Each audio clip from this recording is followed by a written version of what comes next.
Anwen is just old enough to remember the way life used to be. Before the bugs, she remembered the way life smelled.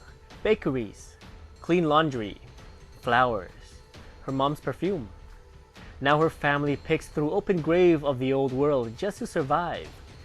But she is not complaining. Her family are the lucky ones that survived one of many annihilation waves. Her father is well, along with her younger sister, and even her gramps is kicking even though he got crippled from a bug attack. But her mom is gone. You see, Anwen's mom is a member of an elite cosmic force known as a Nova. She disappeared many years ago. It's difficult to keep track now. Seasons seem to bleed into one another, when the only thing you can do in this land is survive and hide. It is getting dark soon, and her family must find refuge. In the remains of a city park, the family is cold but too cautious to light a campfire in fear that flames could attract the bugs. They reminisce on more joyous times, and one such time is when they still had their mother. The family longs for the day when they will see their mom again. But Gramps halts their innocent daydreaming. His daughter, the mother of his grandchildren, is dead. Gramps had made peace with it, and the world is now a dark and cold place. The father angrily argues with his stepfather. He will not let his daughter's innocent mind be corrupted by the cold truth that is their current world. Even if his wife is gone, they must have hope. The two men angrily banter amongst themselves, even though the girls pleads for them to stop. You see, their family is making too much noise, and it has attracted the bugs. The massive carnivorous killing machine ravages through the forest straight at their meal. They won't let anything stop them once they have their target in sight. Anwen won't make it. The bug is too close and fear has crippled her legs. But then Grandpa, not thinking of his own well-being, places himself between certain death and his grandchild.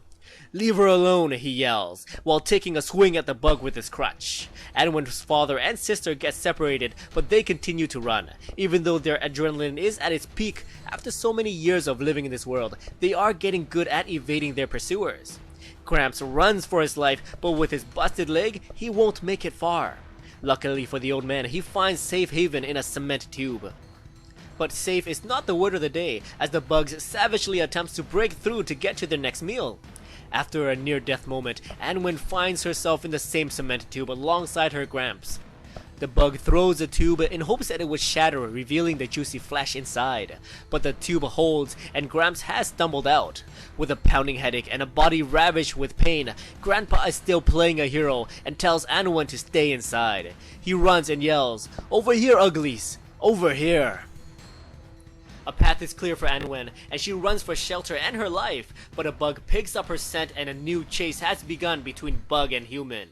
She is exhausted, and her heart is pounding as if it was ready to explode, but suddenly, Anwen trips and falls into a hole. The bug is too big to enter and quickly retreats to chase down a more easy prey. Anwen takes a moment to catch her breath, but notices that she isn't in just any random hole in the ground. This is a bug nursery, and the larva has smelled fresh meat. It lunges at her, but the carapace has not yet hardened, and Anwen takes advantage to punch the larva into the ground. The more she punches, the more a light glows. She stops to take a closer look and discovers a blue gem within the creature's heart. The streets above begins to rumble as if war is taking place. Anwen climbs out of the hole and catches a glimpse of blue lightning. But a massive adult bug emerges from the rubble and her legs lock up in fear. She screams in horror, but more beams blast from behind and takes out the attacking bug. She hears a voice. "Anwen, you are even more beautiful than I remember. I promised you I would return."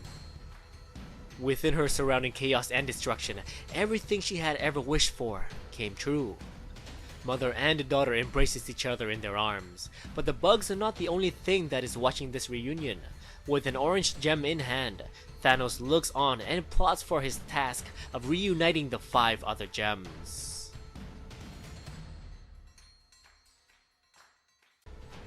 Anwen's father and sister found safety at their rendezvous point, only to notice that after a blur of blue lightning, the bugs are gone. Anwen and a Nova Corpsman is coming their way.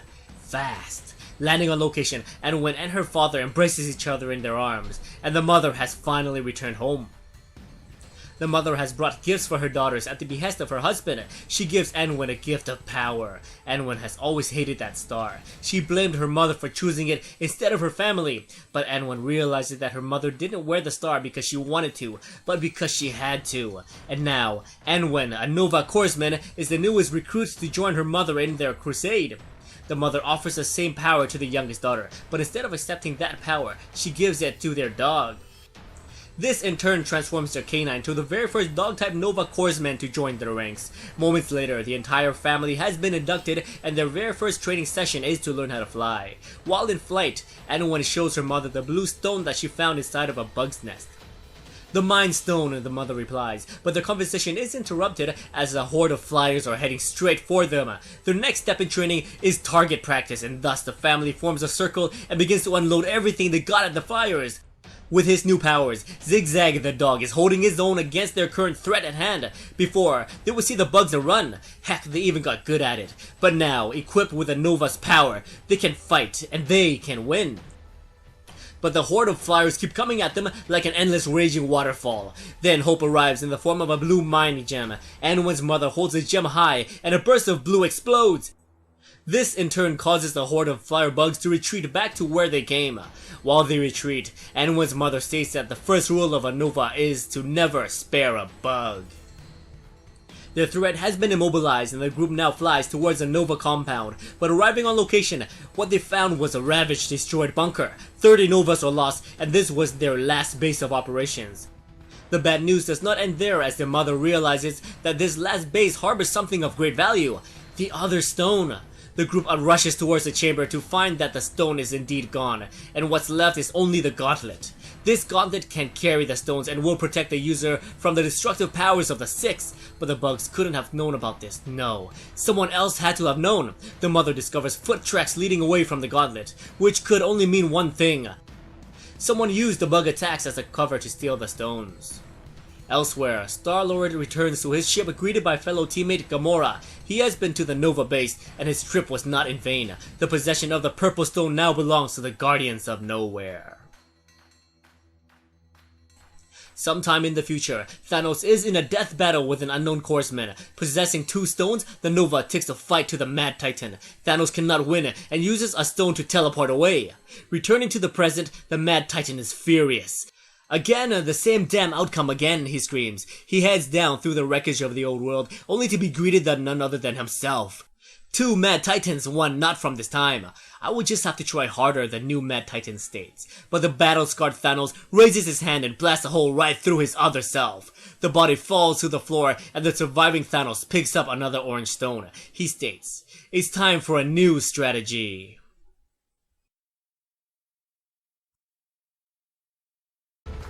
He has gone by many names. The Mad Titan, the Cruel One, simply Death.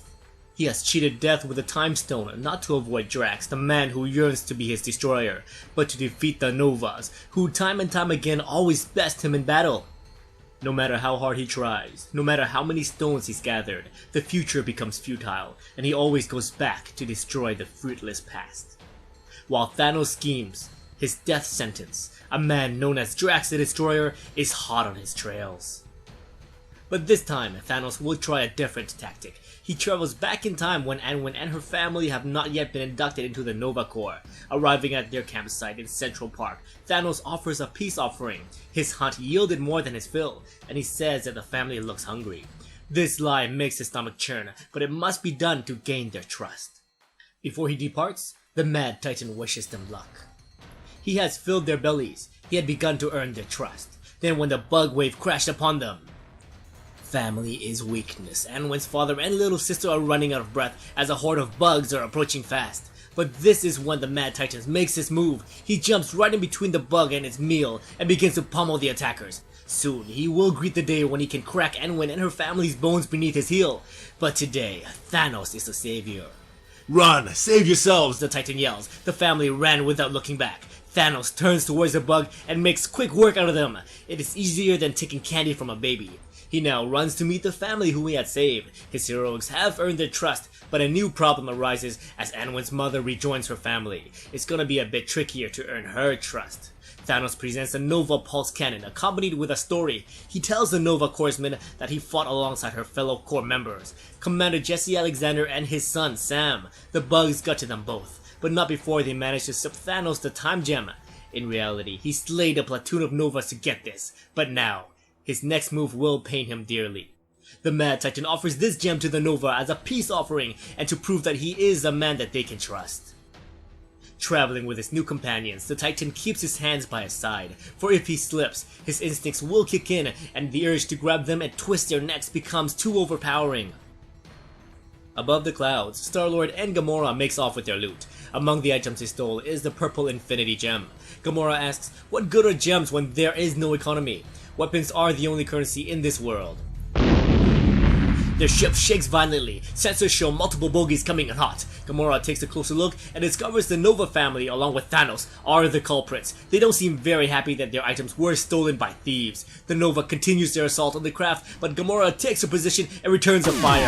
Anwen's sister is caught in a random blast and begins to fall to certain death, but suddenly, Thanos plays the savior again and he pulls her to safety. "Don't shoot my sister," Anwen yells, and she angrily rips off the plasma cannon. Star-Lord prepares to take action, but then a voice echoes in his head. "Land the plane or I will land it for you." Moments later, the craft is docked and the two groups are ready to chat. The Novas demand that the thieves return the gem they stole, and in return, the thieves are allowed to continue breathing. Star-Lord renegotiates a new deal and he demands for 300 Nova stars for the purple gem. He is offered 3 stars. While they continue their negotiations, a swarm of bugs are headed their way, and Star-Lord reluctantly accepts the offer. Before the thieves depart, Gamora stops and turns to the Novas. She understands their need to defend this patch of land against the bugs, and she wants to join them on their crusade. Thanos offers a warning. "They are thieves. We cannot trust them." He gets a reply. "I don't trust you, Titan. Yet, here we are." Moments later, and the Guardians along with the Nova and the Mad Titan are in position to take on the bug swarm. With the Infinity Gauntlet at their control, the Mother raises her hand and commands the bugs to halt their attack. They stop moving and are frozen in time. There's too many to kill, so in an attempt to conserve bullets, the new alliance escapes to safer ground. Hours later, a vision of bugs, destruction, and a strange man possessing a gem plagues her dream. She wakes up to realize that it was just that, a dream. The Mother is alerted to a stone nearby, and she commands her new allies to land their vessel. The team walks towards the ruined forest to search for the gem. The assassin senses her presence and she readies herself for battle, but it turns out that the presence she felt came from a tree. This sentient tree means them no harm. As they discuss where the gem might be within the tree, he begins to move and raises his hand to present a red gem. The Titan's anger grows. He can barely hold in his disdain. His prize is in the arm of that woman, almost complete. He holds in his tongue and rejoins the lambs in the ship heading towards a new Infinity Gem. But they have a new member, a tree. It matters not because Thanos is a wolf in sheep's skin, and he will soon kill that tree that won't shut up, and the rest will become lambs for his slaughter.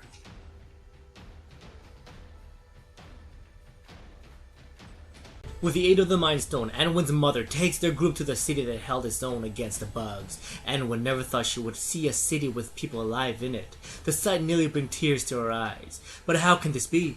How can a city be full of hope, remain standing in a domain infested with bugs? The mother knows. It's because of him, the man with a soul stone. The ship lands and the group is brought forth to meet the savior of this forbidden city. He announces himself as Adam, and he welcomes them to Megas City. "I've seen you peer into my mind, and I know you felt me in yours," he states, as he introduces his newfound guest to his Knights of Xandar. "You know why we're here, for the greater good. Give up the stone," Anwen's mother lashes out, but Adam is unswayed by her demands. He tells her that this is his family. He is not a ruler. He is a father to them. By his will alone, he is salvation. As he walks away, Adam changes his tone. "I'm sorry, Eve. You've come all this way for nothing. You won't be leaving with my stone. You won't be leaving at all."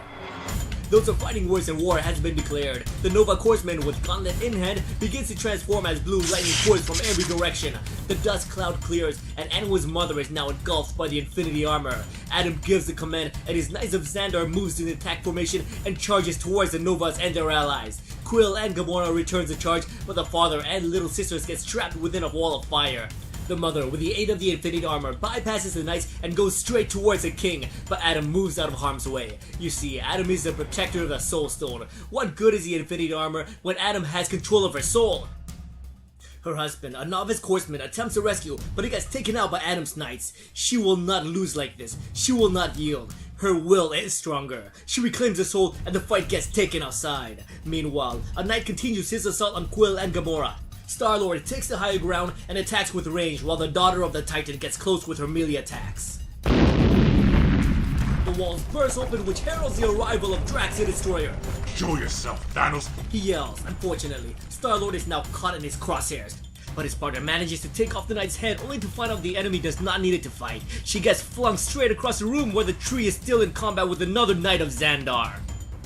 And when her sister and father are cornered, they haven't been Novas for long, but this time, a skilled killer who can breathe fire from her mouth is out for blood. But the reluctant father takes down his attacker, and Zigzag the dog offers a distraction giving Anwin enough time to sucker punch her foe. Outside, Adam takes the advantage and brings the mother into the Soul Realm, where he is at his full potential. But Thanos arrives in time and charges his full might at the self-proclaimed savior of Xandar. He continues to pummel the life out of Adam, but the mother demands for the stone. We discover that Adam is controlling a monstrous bug within the walls of Xandar. But if he is compromised, then that bug will be unleashed and it will kill them all. Thanos turns with his own gauntlet and gem in possession. I'm counting on it. He turns his aim towards the mother. You are mine, as are the stones. The power flows out of him, causing skyscrapers to crumble in his wake. With 5 stones in his possession and a dead horseman at his feet, Thanos has finally achieved victory. With the Knights of Xandar subdued, our heroes along with Drax the Destroyer ran towards the epicenter of destruction. The Destroyer has finally found his prey, but it is too late. With the 5 stones, Thanos has gained untold power and speed, which he employs to snap the neck of his pursuer. Meanwhile, without its Soul Stone leash, the gigantic bug breaks his containment. The once protected city of Xandar is about to enter one of its darkest hours, and the Mad Titan has finally achieved victory.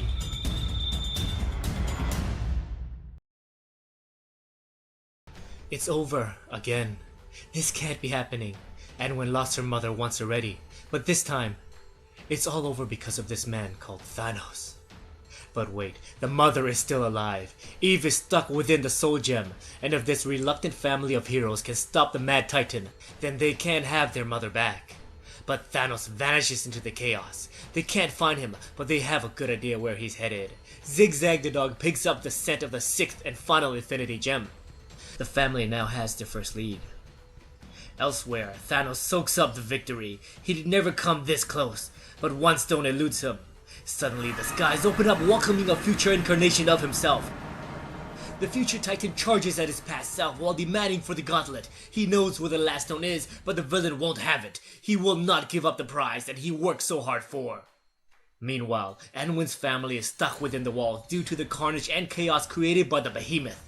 Peter Quill concocts a plan. He plans on using his ship to distract the creature, giving Anwin and her family enough time to chase down the Titan. But that's not all. Quill finally gets a chance to use the Nova Stars. Quill, Gamora, and Groot are now the newest members of the Nova Corps, and they have a suicide mission to look forward to. The Guardians lift off and charges towards certain doom, allowing their newest teammates to escape the city. They now move onward towards the 6th stone.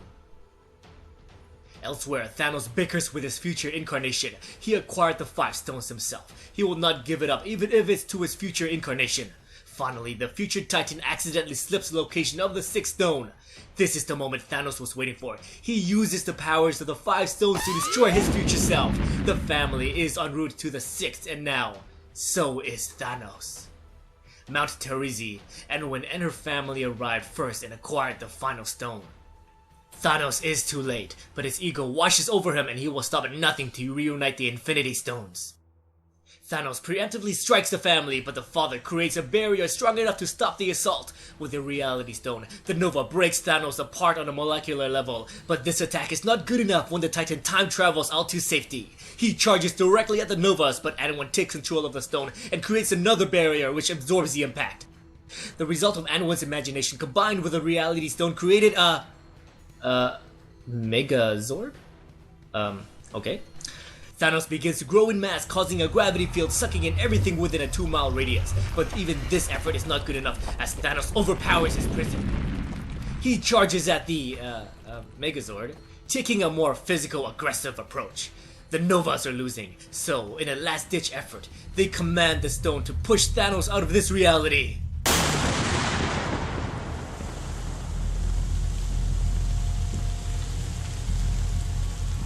Something unexpected happened. Anwen finds herself on the floor with the stone, alone. Seconds later, Thanos appears standing tall while her family lays unconscious. The Titan demands for the stone, but Anwen is relentless. She would not give up without a fight. But wait, in a change of heart, she realizes that she doesn't want the reality stone. As a matter of fact, such power scares her. Anwen offers the 6th stone to Thanos on a silver platter. In exchange, Thanos agrees to allow Anwen and her family to live out their pathetic life in peace. He finally did it. Thanos, the Mad Titan, reunited the 6. Time, mind, space, soul, reality, all his. He controls everything. Infinity belongs to... No, Thanos was tricked. His flesh begins to decay, and just like every Thanos before him and after him, he dies before a nova. We discover that Anwen never gave up the Reality Stone, but instead, she gave him a new stone she created, a Death Stone. And with the Titan's death, Eve, her mother, has returned again. What's going on, guys? Welcome to Comic Island. My name is Joey, and thank you so much for watching my recap and review of the Infinity Gauntlet, a Secret Wars tie-in. So I chose this tie-in because I love the concept of the Infinity Gauntlet. I was hoping that this series would directly tie in with the main 9-part issue series, but it was very self-contained. I was expecting something totally different, but I dig Anwen and her family living in a post-apocalyptic world. Issue 1 was a highlight of this entire 5-part series, but it gradually got worse as the series progressed, and as you guys can tell by my sarcastic narration at the end, I was not happy at all that an 8th gem was created, or the fact that time travel is possible in Battleworld. If time travel is possible, then that would raise so many questions about the integrity of Battleworld itself, so I'd rather leave that part out. But unfortunately, at the end, Anwen had to go and make herself a Megazord. That was the final straw for me. So my final review is that the Infinity Gauntlet tie-in is gonna be forgotten faster than yesterday's lunch. But of course, that's just my opinion. What do you think about the Infinity Gauntlet Secret Wars tie-in? Please let me know in the comments below. Thank you so much for watching, and as always, if you enjoyed this video, please like, subscribe, and I'll see you next time in another Comic Island video.